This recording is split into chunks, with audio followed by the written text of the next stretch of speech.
What's up, everyone?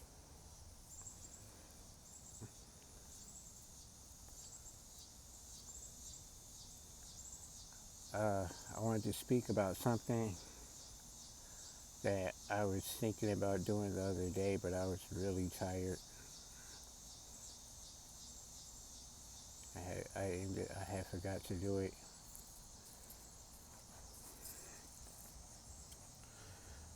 Um,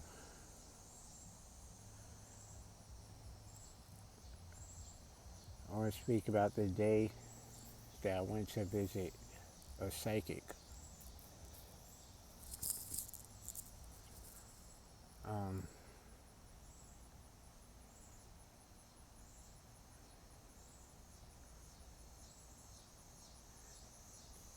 Um, the reason why I went to see the psychic was because I was dealing with spiritual things during this time, and I did not understand spiritual things. Um, Even though I was a Christian who went to church twice a week, I did not understand spiritual things. But I was noticing spiritual things happening around me. I didn't know how to interpret certain things too much. So I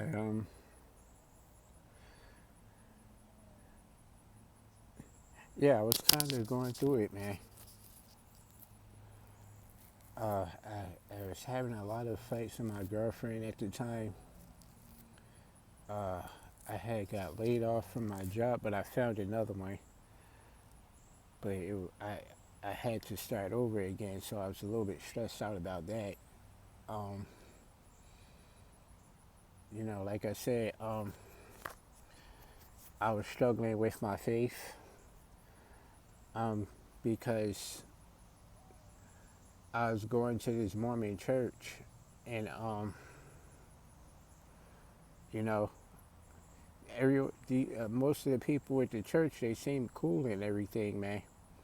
But I had a lot of questions about spiritual things, and I didn't fully understand the belief system. The belief system wasn't making a whole lot of sense to me. There were some things that was explained pretty well, and then there were other things that I just could never find an answer to it.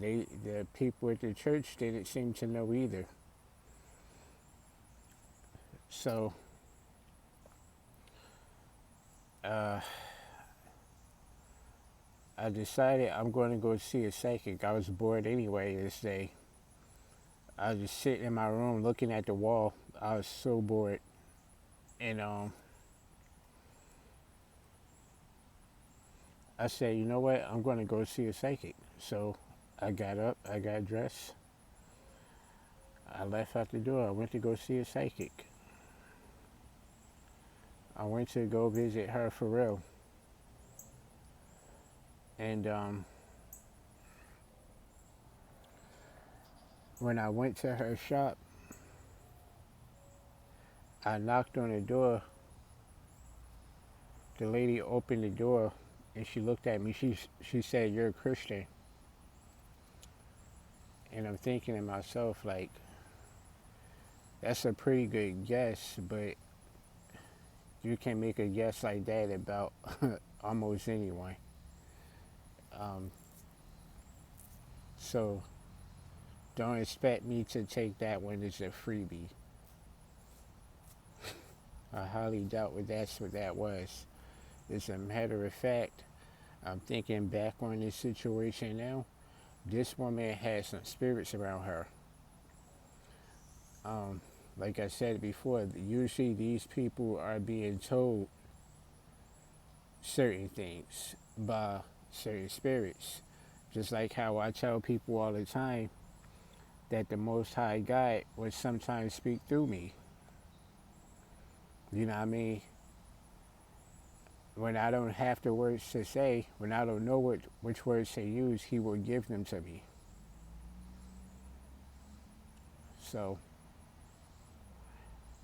and sometimes people often get it confused as being a gift when I guess you could say it is a gift. Uh, it kind of is a gift, but at the same time, um, this is the Most High God expressing Himself, man. You know, that's kind of how I see it. It's just the Most High God expressing Himself, and He can use people. You know, there's nothing special about me. That doesn't mean that it, it is a gift to me, but it isn't something that I could just do at any time. So that's why I don't consider it a gift. When the Most High speaks, He speaks. It has nothing to do with me.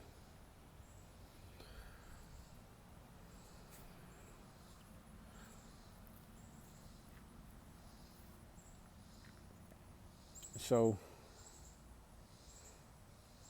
um, after the woman greeted me at the door, she said, "Come on in," and I walked inside, and we sat down at the table, and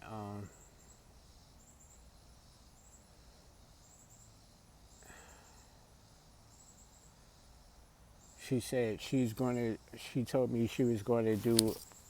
She told me to lay my hands out on the table, and I did. And she told me she's going to do a quick reading, and she said uh,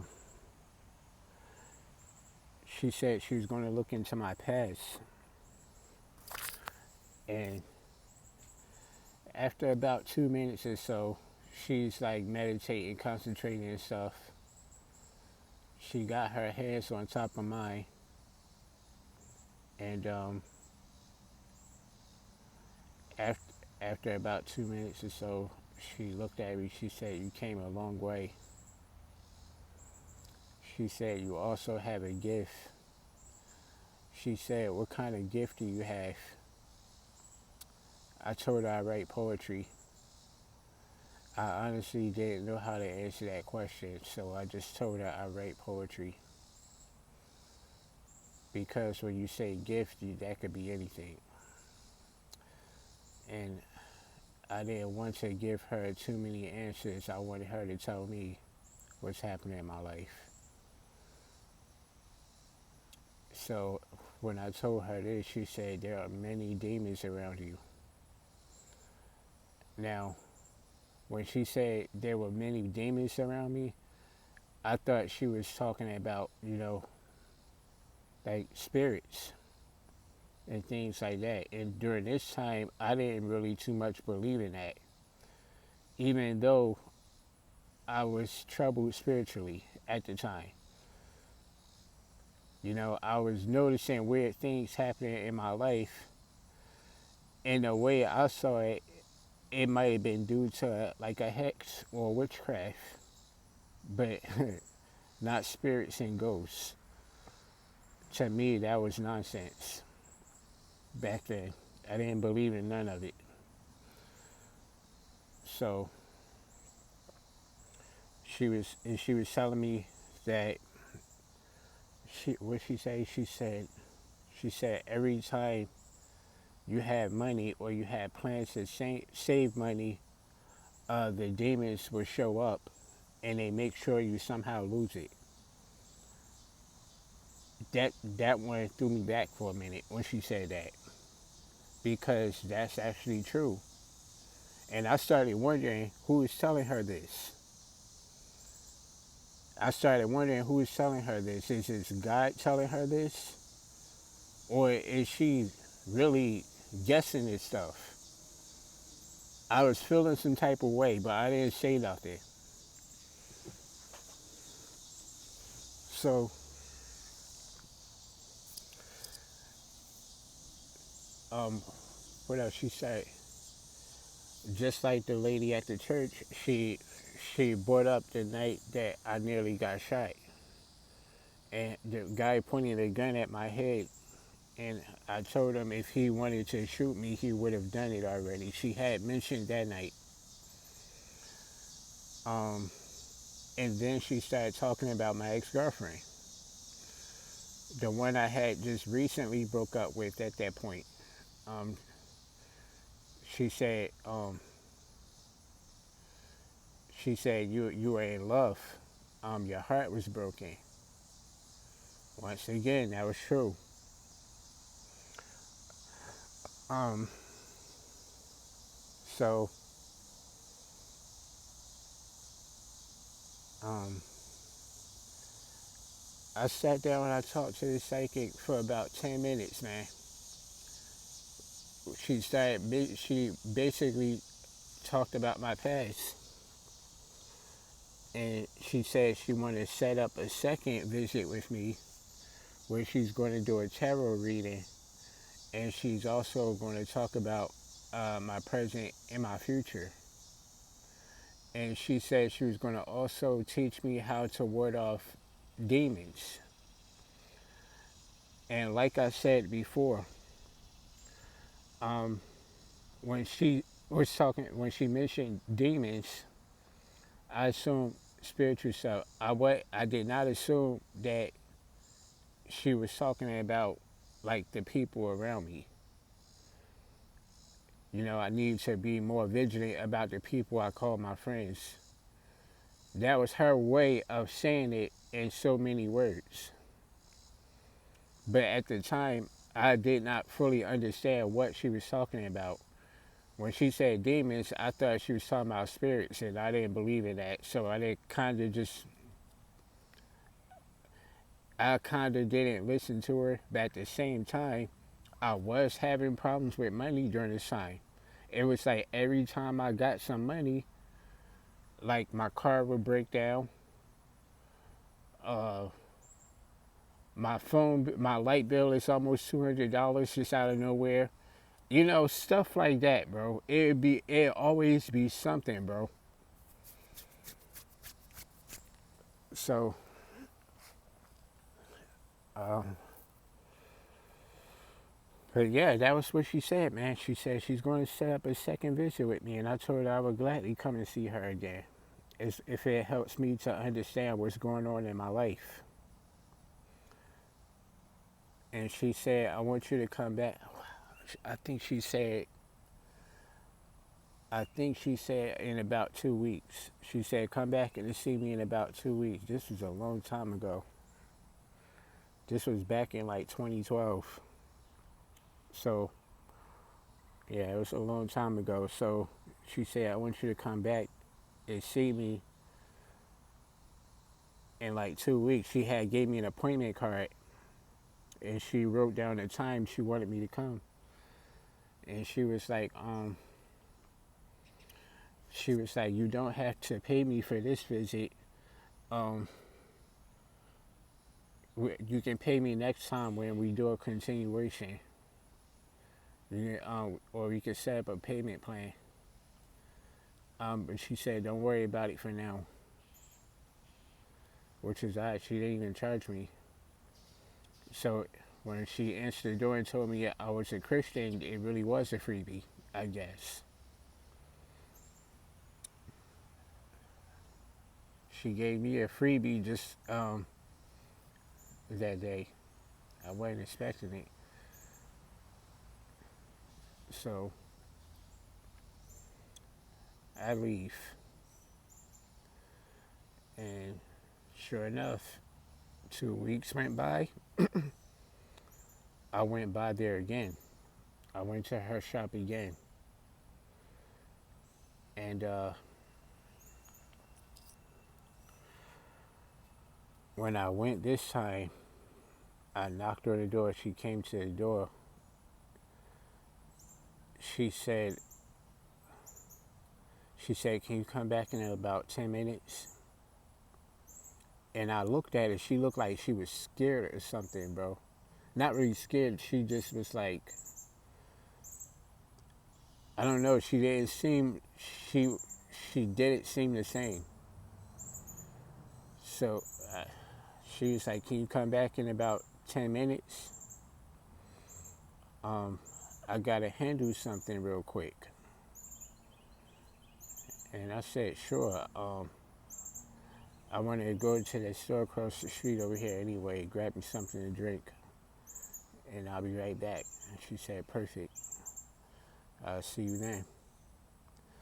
So I walked into the store, went and got me something to drink. And as I'm crossing back over to the side of the street, there was like a rock in the middle of the road that I didn't see her at first because I was running across, I was trying to dodge the traffic. And as I'm running across, I stepped on the rock that was in the middle of the street that I didn't see at first. And I started stumbling a little bit, you know. I didn't fall, I just kind of stumbled when I stepped on this rock. And I made it across the street. I went back to her shop. And before I could even knock out the door, she comes flying out the door. She was running. She wouldn't even look at me. She was scared of something. This time she was really scared. And she did not come back. She just kept going wherever she was running up to. I don't know where she went. So I went home. I was just like, that was weird. I guess I don't have to pay her because I was supposed to pay her that day. For whatever reason, she went running out the door and did not come back. And I don't think she was running from me because, like I said, before I could even knock on the door, she was already running out. So I was just like, yo, that was kind of weird, bro.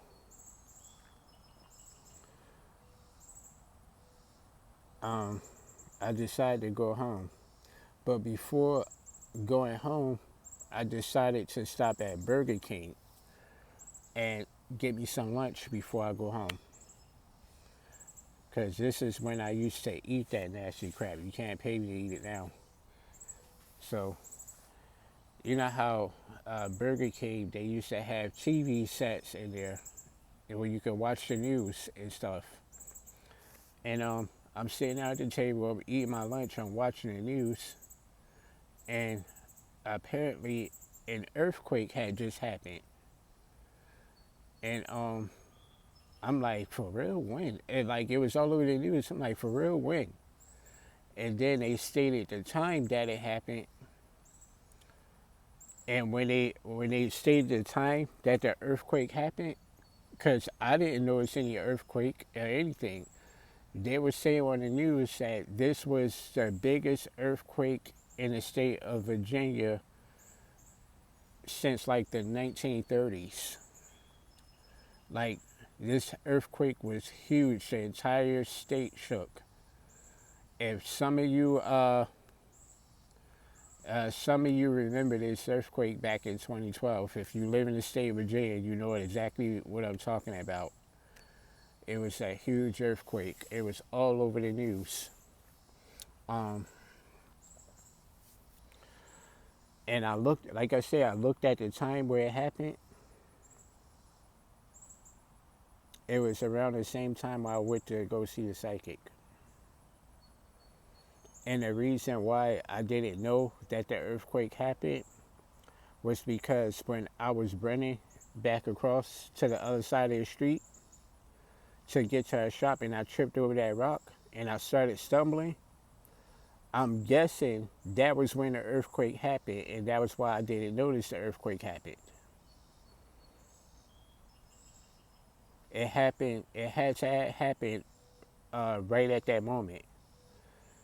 Because I remember that day, after I left Burger King that day, everybody was talking about the earthquake. Everybody was just kept talking about the earthquake, bro. It was the talk of the town. Everybody was talking about it. I got home, my roommate was talking about it. And I'm thinking to myself, like, bro, there was no earthquake. Why didn't I feel it? Like, bro, like, I didn't understand how come I did not feel that earthquake. It was bizarre, man. Even now, to this day, I'm still wondering how did that happen, bro. It had to be a pretty huge earthquake in order for it to shake the entire state of Virginia. And yet, I did not feel it. The only thing I can think of for why I did not feel that earthquake or sense it was because it happened right at that moment when I was running across the street. It had to, man. That's the only way I can think of.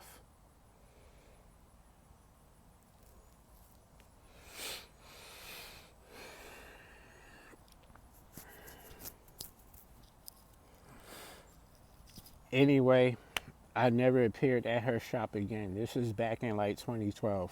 I never went there again. Um, I didn't understand that I blasphemed against God when I paid the psychic a visit. And the funny part is, at the at this point in time, I had actually read the Bible, and I remember reading in a book of Leviticus um, and Deuteronomy. I remember during this time I had read Leviticus and Deuteronomy, um, and in both books it tells you to stay away from the seers and the mages. But at that time, uh, I didn't know what a seer or mage was. So when I read it, I just kind of ignored it. To me, a seer or a mage was like would be like someone riding a broomstick. And this lady in the psychic shop didn't come off to me that way. She didn't come off as a witch, you know. In my mind, there was a difference between a witch and a psychic, and I wasn't scared of witches anyway during that time. As a matter of fact, during this time, I thought witches were cool. You know, I think one of my cousins was practicing witchcraft at the time. You know, wasn't ever around her whenever she would do it, or like, you know, practice spells and stuff. But she was into those tarot card readings and stuff. And yeah, I didn't know that all of that stuff was linked to devil worship. Because I remember I used to wonder why people would say that witches worship the devil. I did not understand why people used to say that. Because the way I saw it, a witch could be good, a witch could be bad, man. You know what I mean? If she's a good witch, then she obviously does not serve the devil. But like I said, I did not know the things that I know now. I didn't understand these things the way I do now either. So anyway, let me get up out of here, man. I just wanted to talk about that real quick. Um, you know, if you're you know into that stuff, horoscopes, tarot, uh, mediums, things like that, yo, it's time to put that stuff down, man. Come back home to the Most High God. Stay prayed up, and I'll see you later. Peace.